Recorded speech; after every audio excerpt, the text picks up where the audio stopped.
So how does someone go from a life of just immense privilege to the very top of the world's most wanted list? Today, we're going to trace the absolutely jarring transformation of a man whose name would come to define an entire era. I mean, it's a question that is still so hard to wrap your head around, isn't it?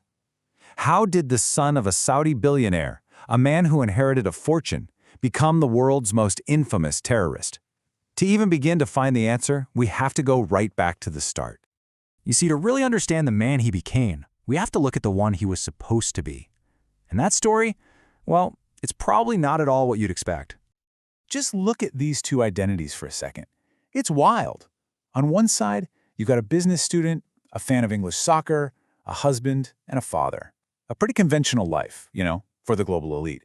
And on the other side, the founder of Al-Qaeda, a global jihadist, public enemy number one. The story of how one person crosses that chasm is exactly what we're here to explore.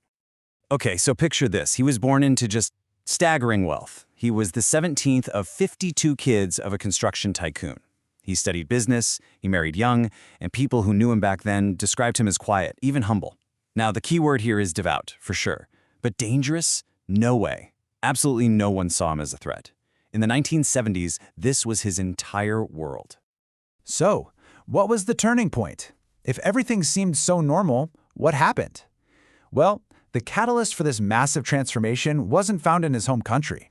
Nope, it was thousands of miles away, in the mountains of Afghanistan. So in 1979, the Soviet invasion of Afghanistan sends these huge shockwaves through the entire Muslim world. For a devout and wealthy young man like bin Laden, watching a foreign superpower invade a Muslim country, it was an outrage. He felt this personal call to action. He felt he had to do something. And it's around this time he falls under the influence of a scholar named Abdullah Azzam. Now, Azzam was a huge proponent of pan-Islamism, this idea that all Muslims should unite to defend their lands in what's called a jihad or holy war. This ideology gave all of bin Laden's anger a framework, and more importantly, a purpose.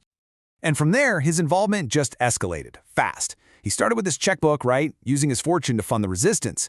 Pretty soon, though, he was co-founding MLK, which was basically a global network for recruiting foreign fighters. But by 1980, with the Soviets just about to be defeated, he wanted something more, his own, more radical group, one that was built for a global mission, and he called it Al-Qaeda, the base. So, in his mind, he had just helped take down a superpower. He'd won. But the event that would turn his focus squarely on the United States, it wasn't a Soviet action at all. It was actually an American invitation. Okay, so fast forward to 1990. Saddam Hussein's Iraq invades neighboring Kuwait. The Saudi royal family starts to get pretty nervous, thinking they might be next. So they do what they see as the logical, smart play. They invite the U.S. military to establish bases in the kingdom for protection. But here's the thing. Where the Saudi kingdom saw a protective shield, bin Laden saw sacrilege. For him, the idea of non-Muslim, or infidel, troops stationed on the same soil as Islam's holiest sites, that was an absolutely unforgivable betrayal. And you can really see his mindset in this one moment. He actually met with the Saudi king and offered to use his own Afghan Arab fighters to defend the kingdom. When the king asked for his actual military plan, his response was simply, "We will fight him with faith." You can imagine, for the Saudi government, faith alone was not a strategy. And he did not keep his rejection of the U.S. deal quiet. Not at all. He publicly denounced the royal family, tried to get religious leaders to turn against them, and the Saudi government finally had enough. In 1991, they stripped him of his citizenship and kicked him out of the country. This just pushed him further into the shadows, and he relocated to Sudan to start building his network. So now he's an outcast without a country, and this is when his war shifts. Al-Qaeda began a campaign of escalating attacks, and their primary target was now the United States.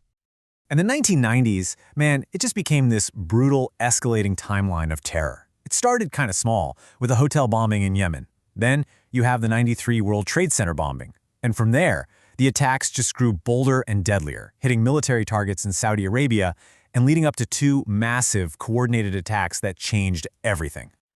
Yeah, the simultaneous bombings of the U.S. embassies in Kenya and Tanzania in August 1998, that was a whole new level.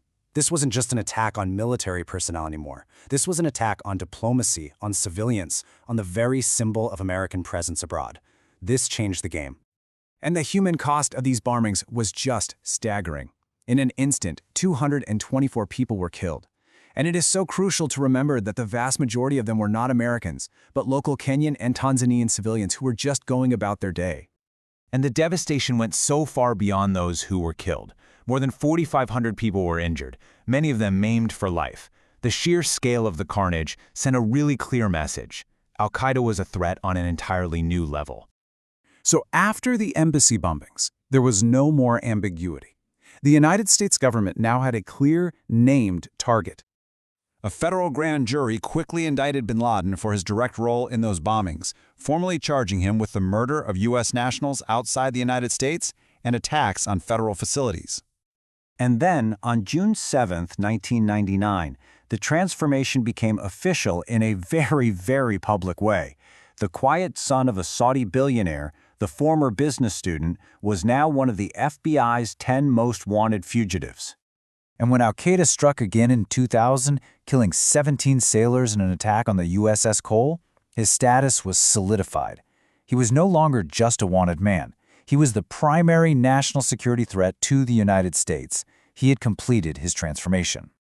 Now, we know his story ended with a raid in 2011, but the path he carved, from privilege to radicalization to global terror, it created ripples that have fundamentally reshaped international security, politics, and even our daily lives. And that leaves us with one final big question. How does the legacy of that transformation continue to shape our world today?